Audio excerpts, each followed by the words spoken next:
Hello চাকরি প্রত্যাশী ভাই বোনেরা, কারা পরীক্ষা 2025 যারা অংশ নেবেন, আমি গত ভিডিওতে আপনাদের দেখিয়েছিলাম যে কোন কোন টপিক থেকে পরীক্ষায় প্রশ্ন থাকবে, অর্থাৎ সারা পরীক্ষার মধ্যে আপনার কোন কোন বিষয় থেকে প্রশ্ন থাকতে পারে।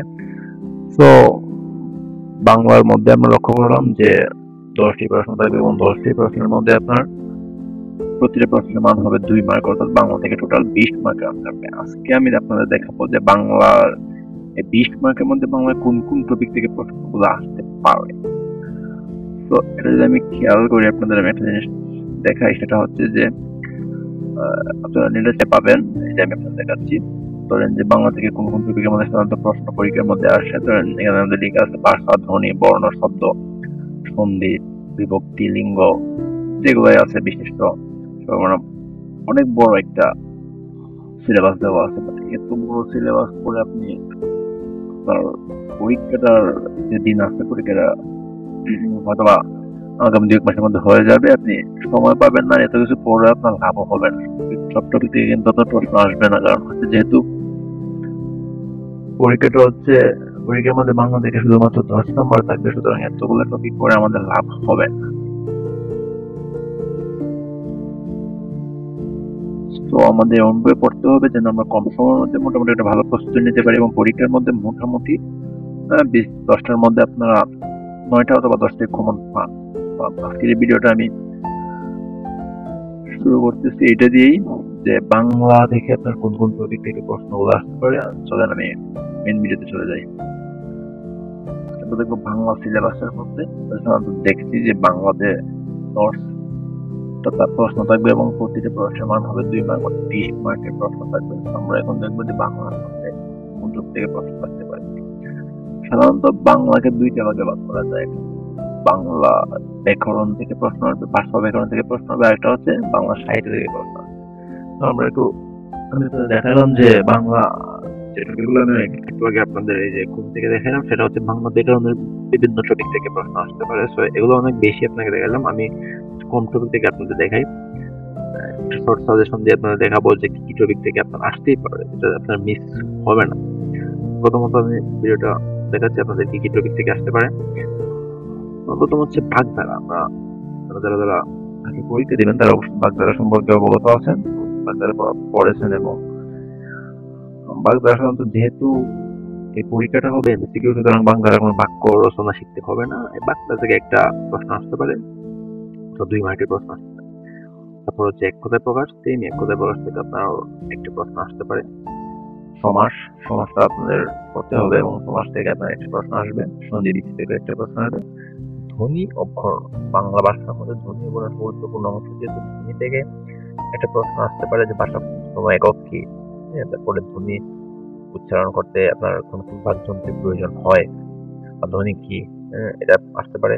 তারপর হচ্ছে বর্ণ। বর্ণ বলতে আপনার স্বরবর্ণ ব্যঞ্জন বর্ণ থেকে আসতে পারে, যে বাংলা ভাষার মধ্যে কয়টি স্বরবর্ণ আছে, কয়টি ব্যঞ্জন বর্ণ আছে, এগুলো আসতে পারে। বা বিভিন্ন ভাবে আপনি পড়ে নেবেন যে কি বর্ণের মধ্যে কোন কোন বিষয় সম্পর্কে আপনার প্রশ্ন আসতে পারে, সেটা আপনি একটু সময় বর্ণ পড়লে পরে বুঝতে পারবেন। আপনি একটু পড়ে নেবেন। তারপর হচ্ছে বাংলা ভাষা। বাংলা ভাষা হচ্ছে বাংলা ভাষার ক্ষুদ্রতম একক কি, কোন কোন টপিক থেকে ক্ষুদ্রতম একক কি, তারপরে এরকম বিভিন্ন টপিক থেকে বাংলা বাংলা ভাষা থেকে প্রশ্ন আসতে পারে। তারপর হচ্ছে বিপরীত শব্দ, সমার্থক শব্দ। বিপরীত শব্দ তো অবশ্যই আমরা পড়ছি, যেমন আলো আর হচ্ছে অন্ধকার, এগুলো বিপরীত শব্দ পড়ছি আমরা। বিপরীত শব্দ থেকে একটা আসতে পারে, অথবা সমার্থক শব্দ থেকে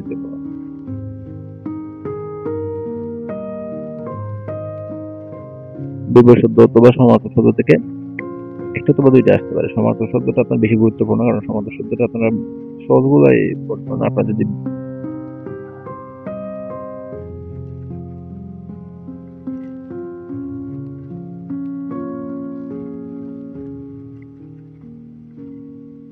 সমার্থক শব্দটা আপনারা যদি ভিডিও চান যে সমার্থক শব্দ কোন কোন সমার্থক শব্দ থেকে প্রশ্ন আসবে, তাহলে আপনারা কমেন্ট করে আমাকে বলতে পারেন। আমি সমার্থক শব্দ সম্পর্কে কোন কোন সমার্থক শব্দ থেকে আপনার প্রশ্ন আসতে পারে আমি শর্টলি আপনাদের কাছে দিয়ে দিব। তারপর হচ্ছে পারিভাষিক শব্দ। পারিভাষিক শব্দ হচ্ছে যে ইংলিশ একটা শব্দ থাকবে, ইংরেজি একটা ওয়ার্ড থাকবে, যেমন থাকলো যে অ্যাবরজিনাল। অ্যাবরজিনালের অর্থ হচ্ছে আদিবাসী।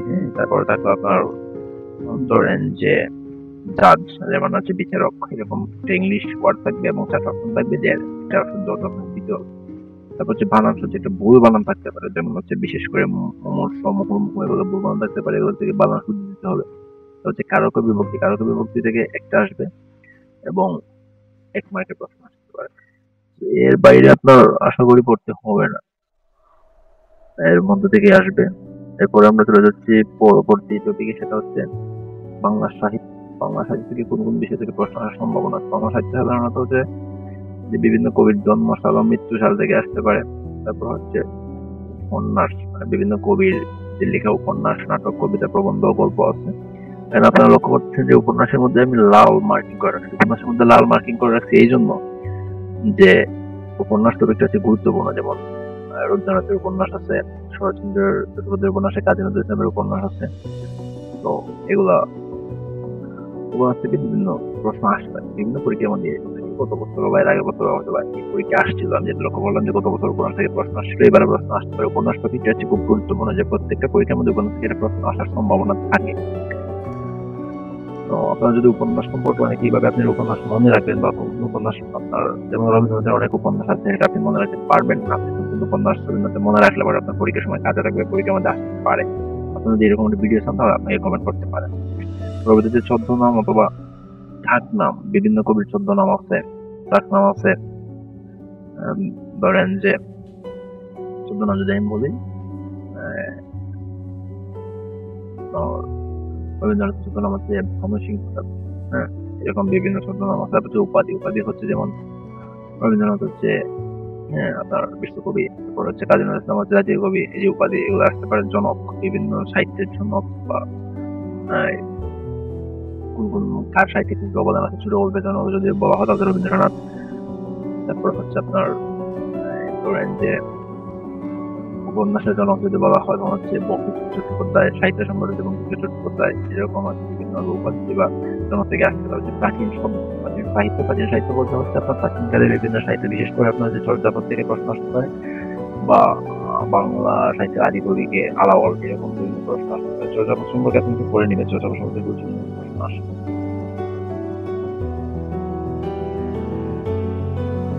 এরপর আমরা দেখে নেব যে বাংলা সাহিত্যে কোন কোন কবি থেকে গুরুত্বপূর্ণ প্রশ্নগুলো আসতে পারে। লেখক আমরা থেকে দেখে নেব। লেখক হচ্ছে প্রথম হচ্ছে রবীন্দ্রনাথ ঠাকুর, রবীন্দ্রনাথ ঠাকুর সম্পর্কে কিছু পড়ে নেবেন। তারপর হচ্ছে কাজী নজরুল ইসলাম, জসিমউদ্দিন, মোহাম্মদ চৌধুরী, মাইকেল মধুসূদন দত্ত, জীবনানন্দ দাশ, শরৎচন্দ্র। এই কয়েকজন কবি সম্পর্কে পড়লে আপনি মোটামুটি ধরেন যে, মোটামুটি না, আপনি আপনার কারোর পরীক্ষার মধ্যে আপনি অবশ্যই কমন পেয়ে যাবেন। এবং একটা জিনিস একটা জিনিস আমি বলে যাচ্ছি, শরৎচন্দ্র চট্টোপাধ্যায় ওদের পাশাপাশি একজন আছে বঙ্কিমচন্দ্র চট্টোপাধ্যায় সম্পর্কে পড়তে পারেন, আসতে পারে।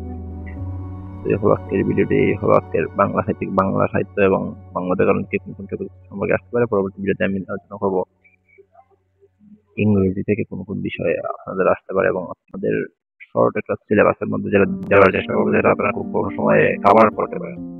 আর এই ভিডিওর থেকে আপনারা যদি কোনো বিষয় সম্পর্কে আরো জানতে চান তাহলে কমেন্ট করতে পারেন এবং আমি আপনাদের দেওয়ার চেষ্টা করবো। ধন্যবাদ সবাইকে, ভালো থাকবেন, আমার জন্য শুভকামনা রইল।